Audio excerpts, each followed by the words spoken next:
యుఎస్లో డాక్టర్గా స్థిరపడాలని అనుకుంటున్నారా? అయితే అతి తక్కువ ఖర్చుతో ఎగ్ప్లస్తో సాకారం చేసుకోండి. విశాఖ జిల్లాలో దారుణమైన ఘటన. రామా టాకీస్లో ఉన్న సీ ట్రీ హోటల్లో రూమ్ నెంబర్ 313లో ఒక మృతదేహం తీవ్ర కలకలం రేపింది.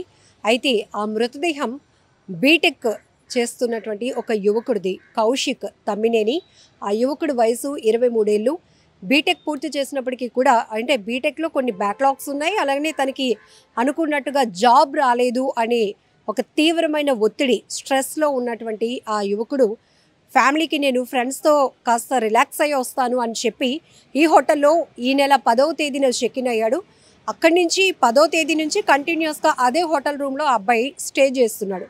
అయితే నిన్న ఫ్రెండ్స్, ఫ్యామిలీ మెంబర్స్ ఉదయం నుంచి కాల్స్ చేస్తున్నా కూడా కౌశిక్ ఫోన్ లిఫ్ట్ చేయట్లేదు అనేటటువంటి ఒక భయంతో ఫ్రెండ్స్కి అప్రోచ్ అయ్యారు పేరెంట్స్. ఆ తర్వాత ఫ్రెండ్స్ కూడా ఆ హోటల్కి వెళ్ళి, మా ఫ్రెండ్ ఫోన్ లిఫ్ట్ చేయట్లేదు, ఆ రూమ్కి మమ్మల్ని పంపండి అంటే, అయ్యా ఈ వేలో మేమైతే పంపించలేం, మీరు ఏదైనా ఒకవేళ డౌట్ అయితే కనుక పోలీసుల్ని అప్రోచ్ అవ్వండి, వాళ్ళ ద్వారా మేము చేస్తాము, ఈలోపు మేము కూడా చెక్ చేస్తామని ఆ హోటల్ సిబ్బంది చెప్పడం జరిగింది. అయితే ఇమీడియట్గా 3 టౌన్ పోలీసులు స్నేహితులు ఎవరైతే ఇచ్చినటువంటి కంప్లైంట్ బేస్ చేసుకొని సీ ట్రీ హోటల్లో ఈ అబ్బాయి 313 రూమ్లో స్టే చేస్తున్నటువంటి రూమ్కి వెళ్ళి ఆ డోర్స్ లాక్ చేస్తే ఎంతకీ తీయకపోయేటప్పటికీ ఒక్కసారిగా లోపల పగలగొట్టి లోపలికి వెళ్ళి చూసేటప్పటికి ఆ అబ్బాయి చనిపోయి ఉన్నాడు. అయితే పాయిజన్ తీసుకున్నాడు అని పోలీసులు ప్రాథమికంగా అయితే ఒక నిర్ధారణకు వచ్చారు.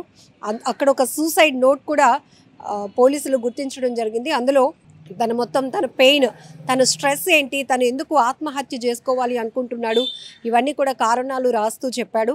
సో అయితే ఈ ఫ్యామిలీ, ఈ తమ్మినేని కౌశిక్ కుటుంబం విశాఖపట్నంలోనే ఉంటుంది. గత 10 రోజుల క్రితమే వాళ్ళు కాకినాడకు షిఫ్ట్ అవ్వడం జరిగింది. అయితే కొద్ది రోజుల పాటు ఫ్రెండ్స్తో నేను ఇక్కడ స్టే చేసి వచ్చేస్తాను అని ఆ పేరెంట్స్కి చెప్పడంతో వాళ్ళు కాకినాడ వెళ్ళిపోయారు. కానీ ఈ అబ్బాయి ఈ హోటల్లో మాత్రం 10 రోజులుగా తను స్టే చేస్తున్నాడు. ఎందుకంటే హోటల్ మేనేజ్మెంట్ రిసెప్షన్లో ఉన్నటువంటి చెక్ ఇన్ డీటెయిల్స్ చూస్తే కనుక ఈ నెల 10వ తేదీన మధ్యాహ్నం 1:40 ప్రాంతంలో అబ్బాయి రూమ్ తీసుకోవడం జరిగింది. అయితే ఈ రోజుకి 9 రోజులు గడుస్తోంది. నిన్నటి నుంచి కూడా కంటిన్యూస్గా ఫ్యామిలీ మెంబర్స్ కానీ ఫ్రెండ్స్ కానీ ఫోన్ చేస్తున్న అబ్బాయి లిఫ్ట్ చేయటం లేదు. ఒక్కసారిగా వాళ్ళకి డౌట్ రావడంతో పోలీసులకు కంప్లైంట్ ఇస్తే పోలీసులు వెళ్ళి చూసేటప్పటికి అబ్బాయి అప్పటికే చనిపోయి ఉన్నాడు, పాయిజన్ తీసుకున్నట్టుగా కూడా పోలీసులు నిర్ధారించారు. ఏది ఏమైనా చాలా బాధాకరమైన విషయం. ఇప్పటికే తనకి జాబ్ రాకపోతే ఇంకొకటి ఏదైనా ట్రై చేయాలి. ప్రతి ఒక్కరికి జాబ్ రాలేదనే ఒక కారణంతో అర్ధాంతరంగా బలవన్మరణానికి పాల్పడాలి అనుకుంటే ఇంక ప్రపంచంలో ఎవరు మిగలరేమో. ఈ మధ్య కాలంలో ఇంత చదువులు చదువుకొని కూడా ఎందుకు అసలు సొసైటీలో ఉన్నటువంటి పరిస్థితుల్ని అంచనా వేయలేకపోతున్నారు?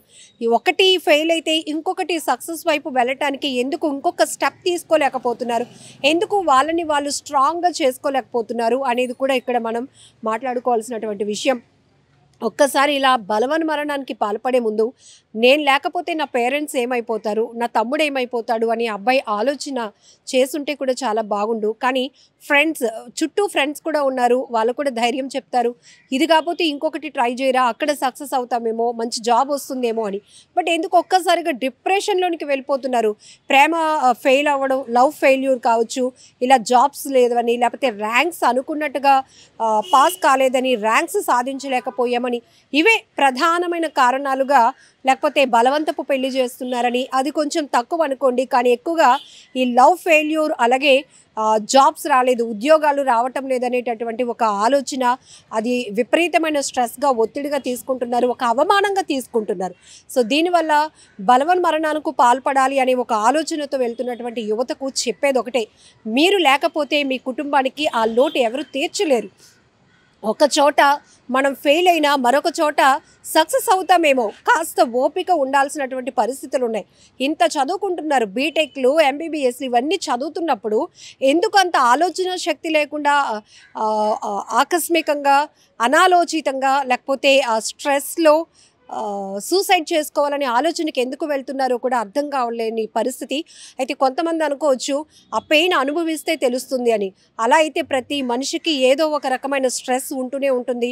కుటుంబ బాధ్యతలు కావచ్చు, ఉద్యోగం కోసమో, లేకపోతే చదువుకోవడం కోసం ఆర్థిక స్తోమత లేనటువంటి పరిస్థితి. ఇలా రకరకాల కారణాలతో ప్రతి ఒక్కరూ ఎంతో స్ట్రెస్తో ఉంటున్న పరిస్థితి. కానీ అందరూ అలా అనుకొని చనిపోవాలి అనుకోవటం లేదే. ఏదో రకంగా లైఫ్ లీడ్ చేయాలి, మన ఫ్యామిలీకి మనం సపోర్ట్గా ఉండాలి, మనమేంటో మనం ప్రూవ్ చేసుకోవాలి అనే నిరంతరం ఒక తపనతోనే వాళ్ళు ఫైట్ చేస్తూ ఉన్నారు. మరి వాళ్ళని ఎందుకు వీళ్ళు ఇన్స్పిరేషన్గా తీసుకోవటం లేదు అర్థం కావటం లేదు. కానీ ఒకటే, ఇలాంటి ఆత్మహత్యలకు వెళ్ళాలి అనే ఆలోచన ఇప్పటికే ఎవరికైనా ఉంటే గనుక మార్చుకోవాల్సిన పరిస్థితి. మీ పైన ఆధారపడినటువంటి కుటుంబం ఇప్పటి వరకు మిమ్మల్ని కంటికి రెప్పలా చూసుకొని మీరు చదివింది ఏం చదవాలి, ఏం చేయాలనుకుంటున్నారో దానికి తగ్గట్టుగా వాళ్ళ లైఫ్ని కూడా సాక్రిఫైస్ చేసి ఎఫర్ట్ చేసినటువంటి పేరెంట్స్ పరిస్థితి ఒక్కసారి ఆలోచించండి. మీరే లేకపోతే మీ తల్లిదండ్రులు బ్రతకగలుగుతారా? ఆ పెయిన్ ఎవ్వరూ తీర్చలేరు. ఎవరు ఎన్ని ఓదార్పు మాటలు చెప్పినా వాళ్ళు మాత్రం ఓదార్చడం, వాళ్ళ కన్నీళ్లు తొడవటం మాత్రం చాలా కష్టమైన పరిస్థితి. ఇలాంటి బలవన్మరణాలకు పాల్పడకుండా ఉండాలని మేము కూడా కోరుకుంటున్నాం. ఖచ్చితంగా యువతలో ఒక మార్పు రావాలి. ప్రతిదీ పట్టుదలతో సాధించి ఎన్నో సక్సెస్ స్టోరీలు మనం చూస్తూ ఉంటాం. ప్రతి ఒక్కరూ ఫస్ట్ అటెంప్ట్లోనే విజయం సాధించే వైపు, లేకపోతే లైఫ్ సక్సెస్ఫుల్గా లీడ్ చేసిన వాళ్ళు చాలా తక్కువ మంది. ఎన్నో స్ట్రగుల్స్ ఫేస్ చేసి ఎన్నో స్టెప్స్ ఎక్కుతూ వాళ్ళు ఎదుర్కొంటున్న ఒడిదుడుకులు ఇవన్నీ కూడా చాలా ఓర్పుతో, చాలా పెయిన్ఫుల్గా, అంటే పేషెన్సీతో ముందుకు వెళ్ళిన వాళ్ళు మాత్రమే సక్సెస్ అవుతున్నటువంటి పరిస్థితులు కూడా చాలా ఉంటాయి. ఇలాంటి పరిస్థితులు మీరు ఉన్నప్పుడు, బాగా ఒత్తిడిగా ఉన్నప్పుడు, నేను ఎవరితో షేర్ చేసుకోలేకపోతున్నాను, పేరెంట్స్కి భారంగా ఉండకూడదు, ఫ్రెండ్స్ అందరికీ జాబ్లు వచ్చేసాయి, నేను ఒక్కనే జాబ్ లేకుండా ఉన్నాను, లేకపోతే నేను ప్రేమించిన అమ్మాయి ఇష్టపడటం లేదు, నన్ను పెద్దవాళ్ళు పెళ్ళి ఒప్పుకోవట్లేదు, ఇదంతా ఒక ఆలోచన రైటే. మీరు అనుకునేది జరగకపోతే ఇక తనువు చాలించాలి, బలవన్మరణాలకు పాల్పడాలి అనే ఆలోచన మాత్రం చాలా అనాలోచితమైనది. క్షణికావేశంలో మీరు తీసుకుంటున్నటువంటి ఇలాంటి నిర్ణయాలు మీ కుటుంబానికి చాలా తీరని లోటు. మీకోసం మీ ఫ్రెండ్స్ కూడా అంతే బాధపడుతూ ఉంటారు. మీ తల్లిదండ్రులు ఏడుస్తున్న, ఆ పేరెంట్స్ ఏడుస్తున్నటువంటి రోదన మాత్రం వర్ణనాతీతం అని చెప్పాలి. బిడ్డను కోల్పోయినటువంటి వారిని ఓదార్చడం ఎవరి తరం కావటం లేదు.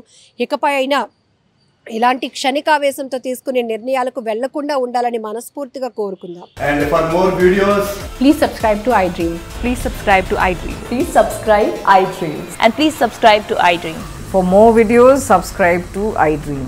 please like, share and subscribe to the channel. Congratulations, iDream. Subscribe to iDream. Subscribe to iDream. So subscribe to iDream Media. iDream ki iDream team andarki huge congratulations. Please subscribe iDream Media. Please subscribe to iDream. Subscribe iDream. Please subscribe to iDream. iDream అంటే నా కళల channel subscribe చేసుకున్న నోరు తిరుగుతలేదు, మీరైతే గంట గుర్తు కొట్టండి. For more such videos, please subscribe to iDream. Subscribe to iDream. Please subscribe to iDream. Please subscribe iDream Media. Please do subscribe to iDream. Please subscribe to iDream Media. For best entertainment and information, please subscribe iDream. And don't forget to subscribe to iDream.